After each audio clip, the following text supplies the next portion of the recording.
Terus balik lagi sama gue di channel Bernatin. Dan ya, pada kesempatan kali ini, di hari ini, hari Senin teman-teman, saya akan update lagi untuk si Bitcoin. Kemarin juga udah diupdate Bitcoin dan quick update untuk XRP nya.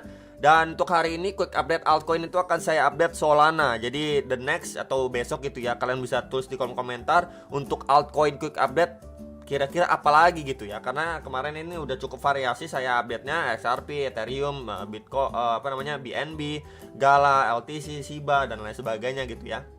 So ya, jadi kalau misalkan melihat untuk news event yang cukup penting ya di minggu-minggu ini, mungkin yang lumayan penting ya, bisa dikatakan lumayan lah ya untuk ngefek ke market itu pada tanggal 18 Januari ya.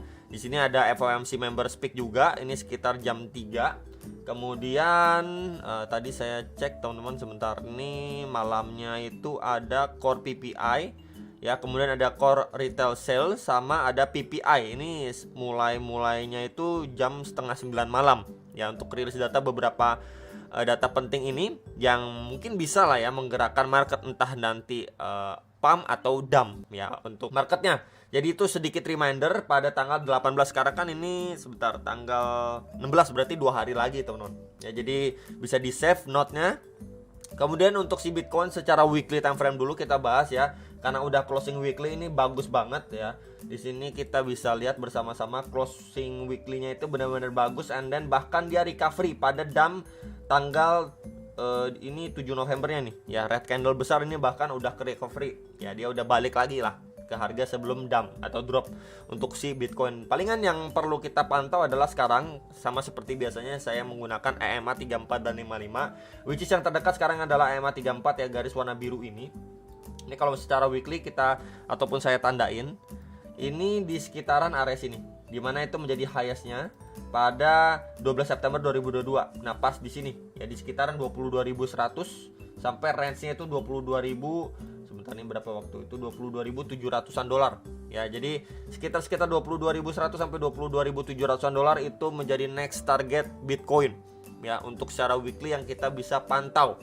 Jadi range-nya itu untuk dia balik nendang lagi itu tipis gitu ya. Banyak juga sekarang kan skenario-nya banyak untuk si Bitcoin dikasih naik lagi baru koreksi, atau memang untuk posisi sekarang ini dia lagi retest dan belum berhasil break gitu ya dari area highs-nya dia yang terakhir kali nih ya, sebelum dia damparan nih pada bulan Oktober November 2022. Ini akan coba saya tandain dulu dengan warna yang berbeda biar nggak nyaru teman-teman. Nah di sini dia belum mampu break gitu ya, banyak yang nunggu dia koreksi dulu ya, at least dia confirm atau create yang namanya higher low ya. Di sini udah low ya, di sini teman-teman, at least dia create higher low baru mungkin lanjut naik dan lain sebagainya. Tapi hal yang menarik, saya tadi itu sempat pantau juga untuk si Bitcoin, bagaimana jika seperti ini yang terjadi. Nah ini cukup menarik teman-teman ya. Di sini kita bisa perhatikan bersama-sama ya, ini berangsur turun ya, ini drop down signifikan, and then sideways, ini naik ngepump, dan yang kita lihat dia memang ketahan di sini ya. Kita bisa lihat bersama-sama untuk secara weekly-nya dia ketahan di EMA 55 di sini ketahan, dimana di area itu pas juga kita bisa pantau ini menjadi area support ya, atau demand-nya dia, and then become resistant gitu ya. Mungkin pada posisi ini kan pada April 2019 orang mungkin nunggu dia masuk fase koreksinya terlebih dahulu, malah dia cuman ketahan dan membuat range sideways aja di sini ya, sideways di sekitaran 4.900 sampai 5.300 dolar, berarti range sideways itu tipis. Kemudian dia melanjutkan kenaikannya kembali, rally-nya kembali gitu ya. Sebelumnya kita bisa lihat ini udah drop signifikan, kemudian dia perlahan recovery gitu ya, naik. Di sini kita lihat naik kemudian sideways doang, and then melanjutkan kenaikannya kembali, walaupun memang ujung-ujungnya ya di sini kita lihat naik, kemudian ujung-ujungnya dia drop lagi ya. Bagaimana jikalau ini yang terjadi? Kenapa saya ambil untuk perspektif yang ini walaupun ujung-ujungnya dia drop kembali? Karena mengingat ya, The Fed sendiri belum melakukan pivot, masih akan melakukan kenaikan suku bunga di tahun ini gitu. Kemudian dari market internal kripto banyak sekali masalah yang belum clear gitu, belum selesai, dan masih banyak juga orang yang mengira bull run itu belum mulai. Jadi bisa aja skenario ini yang terjadi ya, dia cuma sideways, and then ya dikasih naik lagi, nendang lagi, and then akhirnya dia berangsur turun lagi, baru nanti mungkin kita melihat atau memasuki fase bull run. Cuman memang mungkin aja hal seperti ini yang sedang kita alami nih. Dilema, kita nunggu koreksi, dia cuma sideways, nendang lagi naik, Wah, kita nunggu lagi koreksi, dia nendang lagi naik. Wah, akhirnya orang-orang mulai agak FOMO di sini ya, karena udah berangsur-angsur naik. Ini by the way secara weekly time frame. Waktu orang udah makin FOMO, udah makin yakin buluran akan mulai, baru akhirnya dibanting turun kembali. Nah, menurut teman-teman bagaimana untuk skenario atau perspektif yang seperti ini? Apakah mungkin terjadi? Bisa ditulis di kolom komentar bawah video ini gitu. Jadi saya sedikit men-sharingkan aja, mungkin bisa aja hal seperti ini terulang atau terjadi lagi pada si Bitcoin. Kemudian untuk secara daily-nya ya, secara daily time frame nggak banyak perubahan, dia masih berada di area range yang sama di sekitaran 21 ribuan dolar, dimana ini sempat saya sampaikan atau sharingkan juga ke teman-teman sekalian gitu ya. Dia ngetes di highest-nya dia dan belum mampu break, cuman juga belum ada tekanan seller yang signifikan gitu ya. Palingan kita bisa menunggu sampai nanti menjelang rilis data tanggal 18, which is itu 2 hari lagi. Yang perlu kita pantau adalah memang area sini, itu yang pertama gitu ya. Kemarin juga sudah saya sampaikan, either dia memang masih sideways atau dia pullback dulu gitu ya, koreksi dulu, retracement dulu untuk lanjut naik, atau memang bisa aja dia dari sini dikasih tendang lagi. Nah, next target kalau dikasih tendang lagi kisaran berapa, kita bisa gunakan di sini highest-nya dia di sini. Sebelumnya kalau kita extend ini sebelumnya menjadi area support and resistance juga loh guys. Ya, ini di sekitaran 22.200-an sampai 22.700 dolar. Nah, ini berarti memang kalau secara weekly tadi kita lihat ya adanya adanya resisten di kisaran situ. Kita bisa gunakan secara zonasi dan juga EMA34 secara weekly. Kemudian secara daily-nya juga sama, secara zonasi juga kita mendapatkan next target di sekitaran itu. Atau bahkan di pump nggak tanggung-tanggung teman-teman, ngejar bahkan sampai kisaran 24.000, 25.000 dolar sampai di kisaran sini. Ya, jadi balik lagi, nggak ada yang pernah akan tahu Bitcoin itu masuk fase koreksinya itu di range berapa gitu. Bisa aja dia dari sini koreksi, atau memang dia kasih naik lagi koreksi, atau memang bahkan di pump lagi, disapu bersih teman-teman, baru memasuki fase koreksi yang mungkin bisa dibilang lumayan ekstrim, karena pumpnya itu udah terus-terusan, mengingat kita masih dalam posisi yang tidak baik-baik saja gitu ya. Jadi ya banyak banget skenario yang mungkin kita punya ya, mungkin teman-teman juga punya referensi lain, banyak banget skenario bingung, cuman saya sudah sharingkan tadi.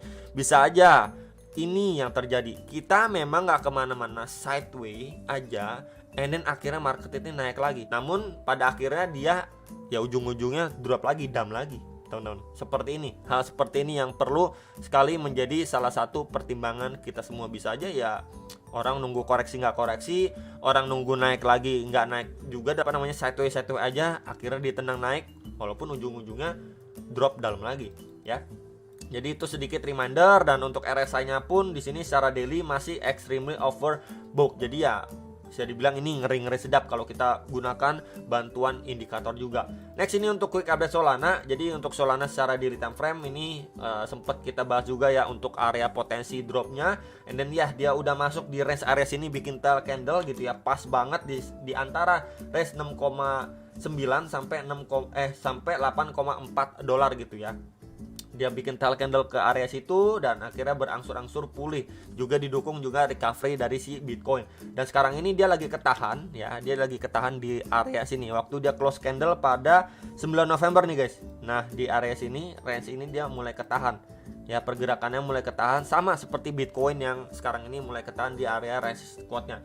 Dan untuk Solana di time frame ini belum golden cross, baru akan golden cross ya. Jadi balik lagi, bisa aja untuk Solana dia nggak kemana-mana, hanyalah tersideways aja di range area sini, di range 22 sampai 24 dolar sekian gitu ya. Dia cuman range sideways di sini.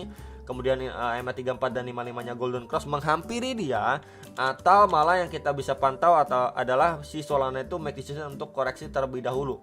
Ya, kalau misalkan target koreksinya kita bisa pergunakan area resistance sebelumnya di area box bawah merah ini ya, ini di sekitaran 17,7 sampai 19 dolar.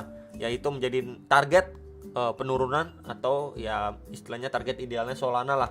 Mungkin di sini bisa didukung juga dengan EMA34 dan 55. Ya, jadi ini mungkin area yang bisa dipertimbangkan untuk teman-teman. Dan untuk RSI-nya pun juga masih sama di extremely overbought secara daily time frame. Nah, untuk next target resistance-nya di kisaran berapa bro? Ini kita lihat secara daily time frame karena quick update aja. Kita bisa pergunakan area ini teman-teman. Oke, di sini ya. Waktu dia ngepump parah and then drop signifikan di sini. Ya, karena memang kita tahu Solana ini masih bukanlah dalam kondisi yang baik-baik aja, pergerakannya pun cukup volatile gitu ya. Pumpnya pump banget, dumpnya itu dump banget. Mungkin kita bisa ambil sedikit lebih atas. Ini range 34,5 sampai 38,8 dolar, sekitar area situ teman, yang bisa dipantau dan diperhatikan. Sebelumnya pada pergerakan sebelumnya juga kita bisa lihat di sini sideway resisten, dan yang terakhir kali juga resisten. Jadi mungkin kita bisa expect kalau misalkan pun si Solana menghampiri area ini, mungkin adanya rejection terlebih dahulu. Ntar baru kita lihat apakah rejectionnya strong atau malah rejectionnya itu kecil sehingga dia sideway aja di range bawahnya ataupun yang lebih dekatnya. Jadi itu aja teman-teman, quick update untuk si Solana untuk next target resist kuatnya, kemudian yang sekarang lagi di testing, dan juga potensi untuk area yang dites ataupun istilahnya yang sudah di reclaim dan dites lagi oleh si Solana, mungkin bisa dipertimbangkan ketika memang sudah koreksi ya si Solananya. Itu aja dari saya, semoga bisa bermanfaat sekali lagi, dan sampai jumpa untuk next video. Sam Profit.